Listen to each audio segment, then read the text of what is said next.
The world scrolls while Sudan bleeds. In a world that claims to be more connected than ever, Sudan stands alone, isolated, burning, dying in silence. Entire cities have been erased, mothers buried under rubble, children starved into bones and dust. Entire communities have vanished, and entire peoples have been pushed into extinction. This is not a tragedy of the past. It is happening now. Every hour. Every minute. But you wouldn't know it by opening Instagram. You wouldn't know it by scrolling through TikTok or by listening to Western leaders perform moral theater on a global stage. Because Sudan has become the genocide nobody wants to talk about. Not the influencers who cry on camera about their broken nails. Not the media empires obsessed with celebrity divorces and billionaire gossip. Not the politicians who preach about human rights only when votes are convenient. And worst of all, not the social media generation who built its entire identity on activism, but whose compassion ends the moment the algorithm stops rewarding them with likes. A country dying in real time. Since April 2023, Sudan has been torn apart by a brutal war between the Sudanese Armed Forces, SAF, and the Rapid Support Forces, RSF. A militia born from the same Janjaweed terrorists who once unleashed genocide in Darfur. What began as a struggle for power became a factory of death. Entire towns in Darfur have been wiped to the ground. Not damaged. Not half destroyed. Wiped. Villages have been burned with families locked inside houses. Women have been taken as slaves. Men executed in the street. Children disappeared and never seen again. El Fasher, once a living, breathing city full of markets, schools, and laughter, is now a graveyard. Witnesses describe mass executions. Bodies rotting in open roads. Militias dragging boys away in trucks. Hospitals bombed, doctors murdered, medicine impossible to find. The United Nations warns of ethnic cleansing, mass starvation, and imminent famine. But famine is not coming. Famine is already here. According to humanitarian agencies, over 10 million people have been forced to flee their homes. One of the largest displacements in modern history. That's entire cities emptied. Entire cultures scattered. 3 million children facing extreme hunger. Millions more trapped, starving, sick, and unprotected. We are watching genocide in slow motion.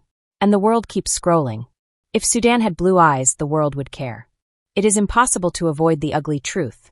Some lives are treated as more valuable than others. When Paris burns, headlines explode.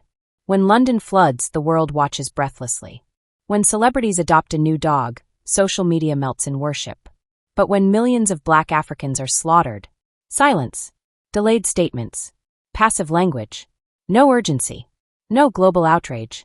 The same leaders who sent billions to rescue Ukraine in weeks cannot even agree on emergency food deliveries for children in Sudan. The same media that will live-stream a royal wedding for 7 hours gives Sudan 20 seconds, if at all. The world has not just failed Sudan. The world has abandoned Sudan. The algorithm is a graveyard. Social media was supposed to give a voice to the voiceless.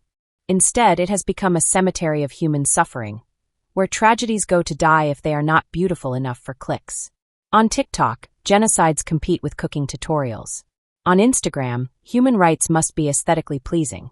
On Twitter, outrage lasts 24 hours before moving to the next trend. Sudanese activists have posted videos of mass graves. No trend. Sudanese mothers have begged for help while holding starving babies. No trend.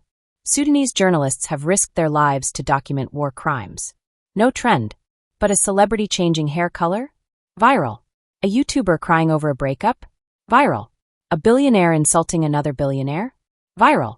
Genocide has become invisible because it is not profitable content. And influencers, those self-declared warriors of justice, have exposed themselves. They cry for Palestine when it boosts engagement. They change their bios for Ukraine when it gets applause. They post black squares for racism when everyone else is watching. But Sudan? No hashtags. No pressure. No donations. No noise. Silence, the loudest hypocrisy of our generation.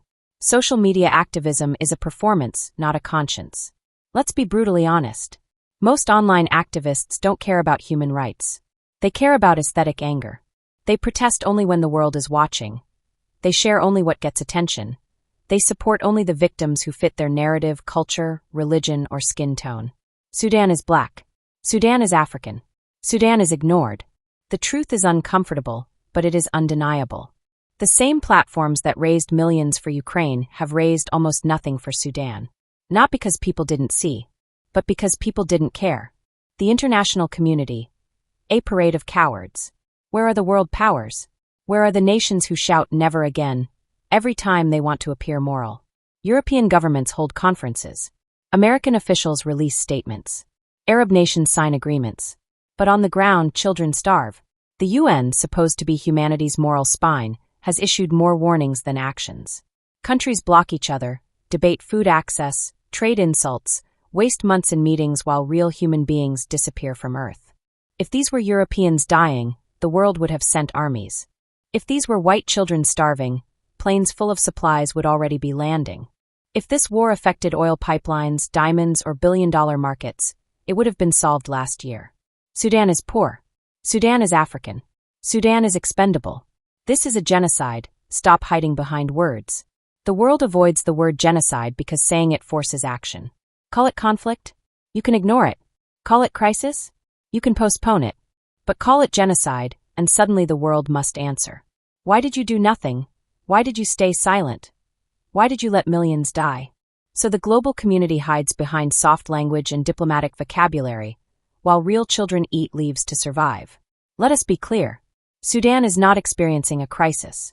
Sudan is experiencing genocide, ethnic cleansing, mass executions, systematic rape, starvation as a weapon, entire populations targeted for who they are. We have seen this before. Rwanda, Bosnia, Cambodia, the Holocaust. Every time the world said, "We didn't know. We didn't see.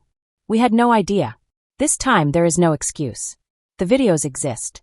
The testimonies exist. The satellite images exist. The graves exist. The world knows. It simply doesn't care. The price of global silence. Hundreds of thousands may die before the world moves. According to aid groups, without urgent intervention, millions will starve, cities will be emptied, generations will vanish.